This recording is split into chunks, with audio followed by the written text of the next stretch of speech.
The name's Bond. James Bond.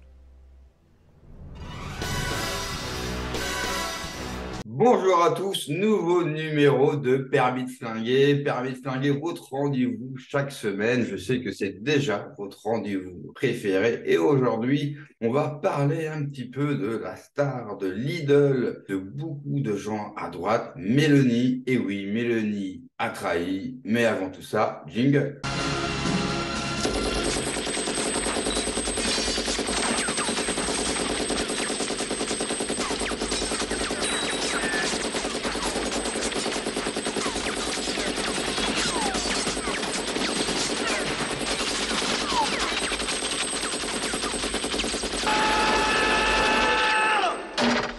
Comme vous avez pu voir depuis quelques jours, eh bien, beaucoup de gens à droite, et notamment chez Reconquête, prennent la défense de Mélanie. Mais pourquoi donc les gens de Reconquête prennent la défense de Mélanie? Tout simplement parce qu'elle a trahi. Alors, je sais que la plupart d'entre vous vont être surpris, vont être affolés, mais comment est-ce possible qu'une personne de droite, qu'une personne qui a de saines valeurs, a pu trahir son peuple, a pu trahir sa parole? Non mais c'est vrai, ce n'est pas comme si que les gens à droite avaient l'habitude de trahir. Non mais entre nous, l'histoire nous a montré, pour ceux qui ont un peu de culture politique, quand vous êtes à droite, vous ne trahissez jamais. Il n'y a bien sûr, comme vous le savez, aucun exemple de trahison à droite par des dirigeants qui, eux aussi, comme les gens de Reconquête ou même certains chez LR, vous promettent une dureté, notamment avec l'immigration, vous font la promesse d'appliquer ces simples valeurs de droite. Une fois arrivés au pouvoir, tous ces gens trahissent les uns après les autres.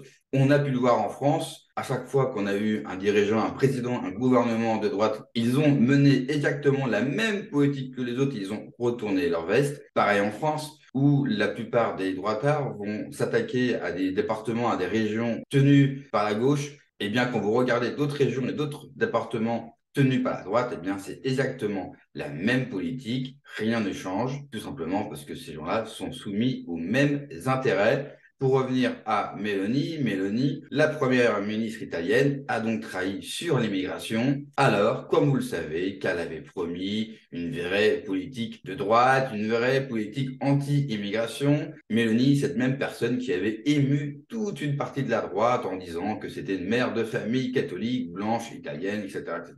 Tout le monde avait relayé à fond cette vidéo pour au final, depuis qu'elle est arrivée au pouvoir, eh bien, c'est trahison sur trahison, c'est soumission sur soumission. N'oubliez jamais que le premier voyage qu'elle va faire, c'est aller voir Ursula von der Leyen, la présidente de la Commission européenne, pour ramper à ses pieds. Il suffit de revoir la vidéo de son arrivée au Parlement européen, où elle ne fait que baisser la tête. On aurait peut-être cru un remake du Bossu, tellement qu'elle se pliait devant Ursula von der Leyen. Eh bien, il y a quelques jours, par un amendement, elle a donc autorisé l'immigration, c'est-à-dire qu'elle ne va plus refuser notamment les bateaux qui ramènent des immigrés comme l'Océan Viking, et elle va donc autoriser l'immigration, que ce soit légale ou même illégale. Elle ne fera absolument rien. D'ailleurs, dans le même temps, dans le même week-end, elle va aussi supprimer les minima sociaux.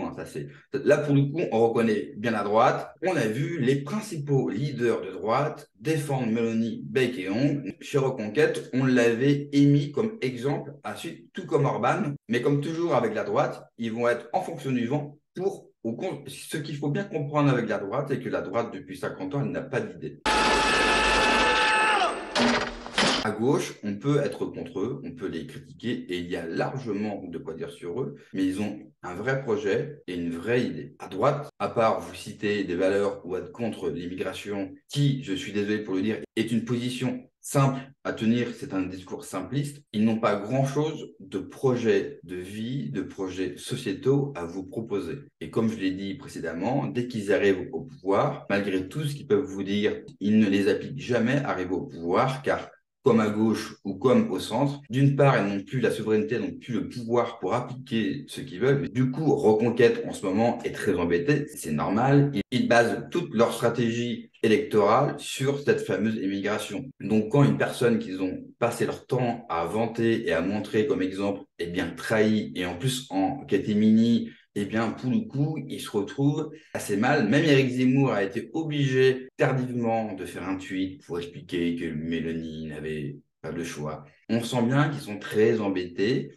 Et en plus, pas de chance, quelques jours avant, Orban, via son gouvernement, d'ailleurs, vous pouvez retrouver sur le site du ministère des Affaires étrangères hongroise, une grande affiche où ils vous disent tout simplement qu'ils ont besoin de 500 000 immigrés légaux pour travailler en Hongrie. Orban, lui aussi, hein, entre Mélanie et Orban, c'était vraiment les deux personnes, les deux pays montrés en exemple depuis plusieurs semaines pour la Hongrie. Ce fut faux depuis le départ, car quand vous regardez les chiffres et non pas la communication, vous vous rendez compte que vous avez plus de personnes, donc plus d'immigrés qui arrivent dans le pays. Par contre, pour le coup, vous avez plus d'Hongrois qui partent de Hongrie, mais vous avez beaucoup plus d'immigration. Quand Orban était déjà montré à l'époque comme un pays ou comme chef d'État qui refusait l'immigration, eh bien là aussi, c'était complètement faux. Pour revenir à tout ça, comme toujours, la droite trahira et vous trahira toujours. Je sais très bien que la plupart des militants, que la plupart des adhérents chez Reconquête, ou même chez LR, même chez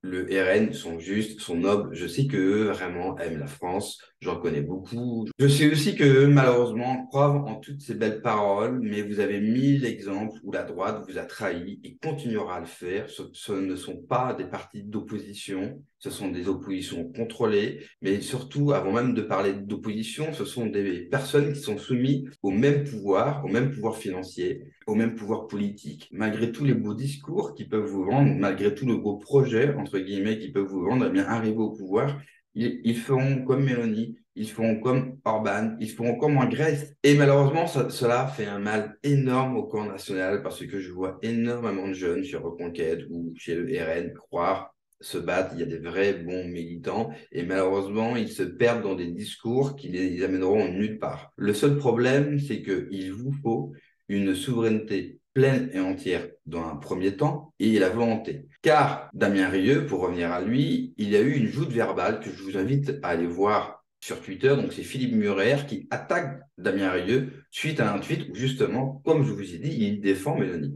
Et à chaque fois à droite, ils vont vous montrer l'exemple du Brexit. Ils vont vous dire, bah, regardez, le Brexit a retrouvé sa souveraineté et pourtant, sur l'immigration, ils sont mauvais. Donc oui, d'un point de vue factuel. Pourquoi? Parce que l'Angleterre a retrouvé sa souveraineté grâce au Brexit, mais ils n'ont pas la volonté d'appliquer leur souveraineté, notamment sur les flux migratoires. Au contraire d'un Boris Johnson qui, quand lui est arrivé à la tête du pays comme Premier ministre, les chiffres sur l'immigration étaient très bons. Malheureusement, il s'est fait trahir par son propre camp et donc il est parti. Et ceux qui l'ont remplacé, malgré que eux ont les outils de la souveraineté, eh bien, ils ne les utilisent pas. La souveraineté est un outil. Si vous ne l'utilisez pas, eh bien, cette souveraineté ne sert à rien.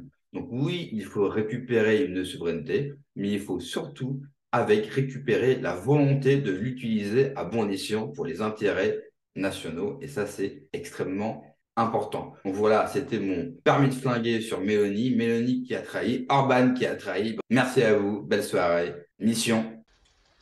Mission accomplie.